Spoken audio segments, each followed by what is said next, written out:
In 2014 or 2015, a man came to me named S. Brian Wilson, Willson. You can learn a lot more about him by finding him on Facebook or looking up his book called Blood on the Tracks. But he was grievously injured um, in Oakland, California in 1987 when he and two other guys went out and sat on the track to as a protest to stop the train that was carrying weapons to Honduras, which Honduras was being used as the staging area for a clandestine war in Nicaragua, trying to defeat the Sandinista revolution there. Well, they wrote a letter to the base commander saying they were going to be out there on September 1st, 1987, to block the train. And in subsequent litigation and discovery, they found the order from the base commander not to stop. So as the train came along, two of the men jumped out of the way, and Brian Wilson didn't. The train severed both of his legs just below the knees and injured the prefrontal lobe of his brain. There was some film being taken at the time. You can see in that film the gray matter of his brain. He had a wife there who was a nurse, and she knew to put tourniquets on his legs immediately, or I'm sure he would have bled to death. But he survived. It became cause célèbre. Joan Baez and Jesse Jackson were two of the people that came there to a rally. 10,000 people rallied. They tore up a lot of the track and shut the train down for weeks. And this thing, in the common parlance, went viral. And suddenly a lot of people in the United States found out that President Reagan was conducting a clandestine war in contravention to a statute that had been passed not long after the Vietnam War was over, saying the president could not engage in wars without getting the permission of Congress.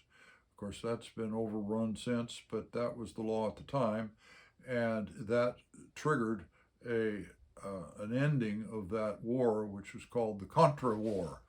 Well, Brian Wilson was out on his recumbent bicycle, hand propelled, one day, and a neighbor came around the corner, swung wide, didn't see him, ran into him, destroyed one of his prosthetic legs, and injured his back. So he came to me to recover a fairly modest amount of damages from that carelessness. But I got to know him, and the next thing you know, we settled the case and got him some money. And then he came back to Mary. He'd met Mary by then, and wanted us to go with him to Nicaragua to be election observers. It happened that the day before our 2016 election here, where Donald Trump was elected, they re-elected in Nicaragua by an overwhelming majority Daniel Ortega. And Mary and I did go to 4, I think it was, polling stations and watch the people coming in peacefully and relaxed and happy and voting. No signs of any, what's the word for it, forcing people, coercion to get people to vote. They weren't coming in buses and being marched off and like robots. They were citizens voting. So we were very impressed with that. But we were being kind of taken around, shown around a little bit by the government there, and they took us down to a beach town called Playa Malagual, and we stayed there in a tiny hostel.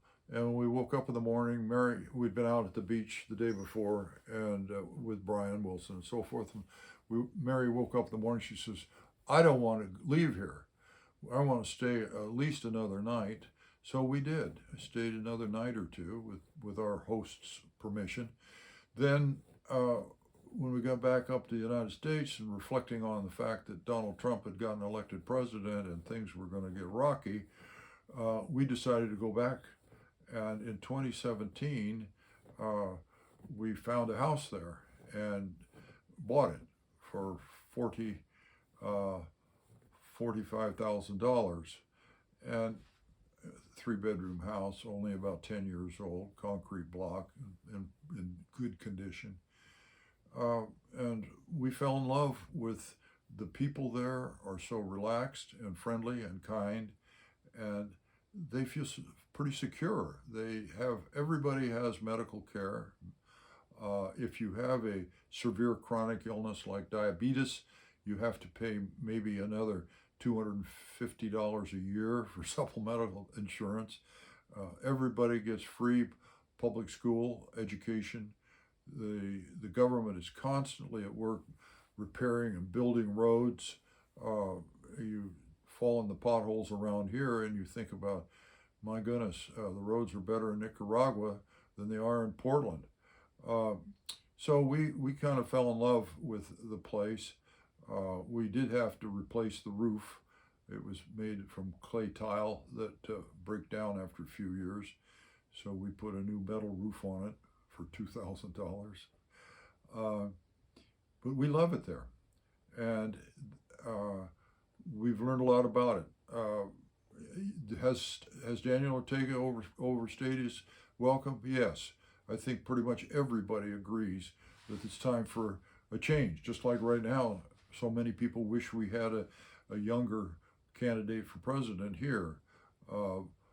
I think as between Joe Biden and Daniel Ortega, Ortega is more apparently vigorous than Joe Biden. But he does have lupus, and he's not in great health. But in terms of the government, for one thing, nobody there ever acts nervous about criticizing the government. It's not an authoritarian thing where everybody's watching everybody at all. And one of the things that impressed me so much was that we met a woman there that is a Spanish tutor, and we got to be quite good friends with her. And she told us about that they go up, a representative of the local council they have, like a city council here, goes up to Managua about once a month and reports to Rosario, who's Daniel Ortega's wife and is vice president of the country. Another kooky thing is to have the president's wife be the vice president. But they go up and report to her what's going on with their local council. And this woman, Marielle, told us that they went up there once, and the mayor in the little town of San Juan del Sur was doing something that was corrupt. And the council members had become aware of it. So when Rosario asked for feedback about what was going on in town, the little town, they told her. Well, at the end of that meeting, or maybe the next meeting, I don't remember exactly, but Rosario announced, well, the mayor is no longer the mayor. She just fired her.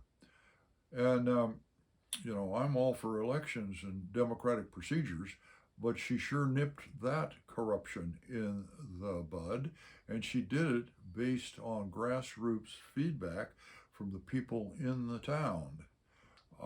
So we're a little bit unwilling to believe that this is such a horrible government in Nicaragua. Good free medical care, good public schools, everybody's going to school.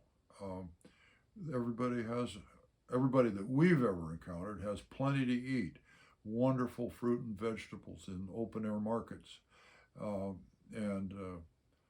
So we like spending some time in Nicaragua. It's not perfect, but one of the things that blows my mind is to see a woman, 20 years old, walking down the beach in a bikini all by herself. I don't think very many women in the United States would be going out and walking down a beach in a bikini that shows their whole body and not think some yahoo football fan from this country would come up to her and start talking to her in a way that might not be too pleasant. But people are respected there, and the police, my word, I went up to a police officer in Granada one day, which is one of the cities there, and I said, "Where's your gun?" And he fished around and pulled out his little whistle.